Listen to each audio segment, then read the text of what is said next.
नाशिक महापालिकेच्या स्थायी समितीची आज बैठक बोलावण्यात आली होती। या बैठकीत म्हाडा प्रकरण, जाहिरात खर्चातील पारदर्शकता, आडगाव भूसंपादन, सेंट्रल पार्कमधील आरक्षण आणि वॉलमन कर्मचाऱ्यांच्या वेतनाचा मुद्दा चांगलाच गाजल्याचं पाहायला मिळालं। यावेळी राष्ट्रवादी अजित पवार गटाचे नगरसेवक मुकेश शहाणे यांनी म्हाडा प्रकरणावर प्रश्न उपस्थित करत एका मंगल कार्यालयाच्या जागेवर शेकडो घरांच्या योजनेला मंजुरी कशी देण्यात आली याची सखोल चौकशी करण्याची मागणी केली।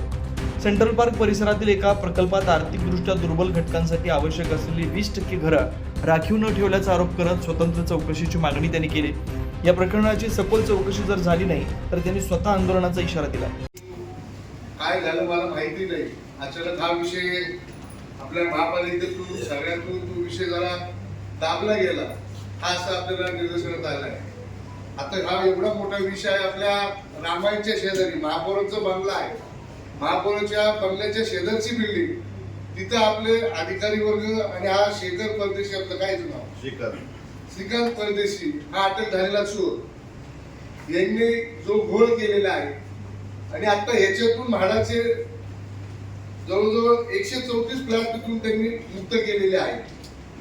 याच्यावर ती जागा तुम्ही बघितली असेल, खरेदी करायच्या वेळेस 4000 चौरस मीटर होती, परंतु कुठेतरी पळवाट घ्यायची, कुठेतरी गोरगरिबांचे घर चोरायचे, बिल्डरांचे अधिकाऱ्यांचे घर भरायचे, हा असा प्रकार इथं उघडण्यात आलेला आहे।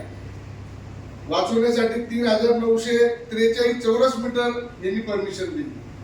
तुम्ही याच्या डीएलआरचा नकाशा जरी काढला, सचिन जाधव साहेबांना मी पत्र देऊन 2 दिवस झाले त्यांचा फॉलोअप घेतोय, परंतु ते सुद्धा पळवाट ह्याच्यात काढत आहे।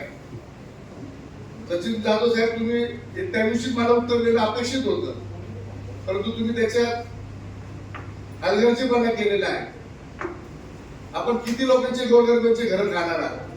आता पावसाळा झाला, गोरगरिबांचे घर गेले, रस्त्यावर आले आणि आपण त्यांचे मलाई खाऊन आपल्या स्वतःचे घर दार भरतो, ते पाप पुढे फेडणार तुम्ही सगळे। खरं तर सभापती महोदय, तुम्ही याची चौकशी त्वरित तिथं समिती गठीत करत असाल तर ठीक आहे, नाही तर मी आंदोलनावर बसणार आहे। त्यामुळे आता नगरसेवक मुकेश शहाणे यांनी केलेल्या मागणीची सभापती मच्छिंद्र सानप यांनी तात्काळ दखल घेत अतिरिक्त आयुक्त प्रदीप चौधरी, मुख्य लेखापाल आणि प्रशासन विभागाच्या उपायुक्त यांचा सहभाग असलेली स्वतंत्र चौकशी स्थापन करण्याची घोषणा केली आहे। त्यामुळे आता सभापतींनी स्थापन केलेल्या चौकशी समितीच्या अहवालात काय निष्पन्न होणार हे बघणं महत्त्वाचं असणार आहे। 9 न्यूज महाराष्ट्रासाठी प्रतिनिधी योगेश महाजन, नाशिक।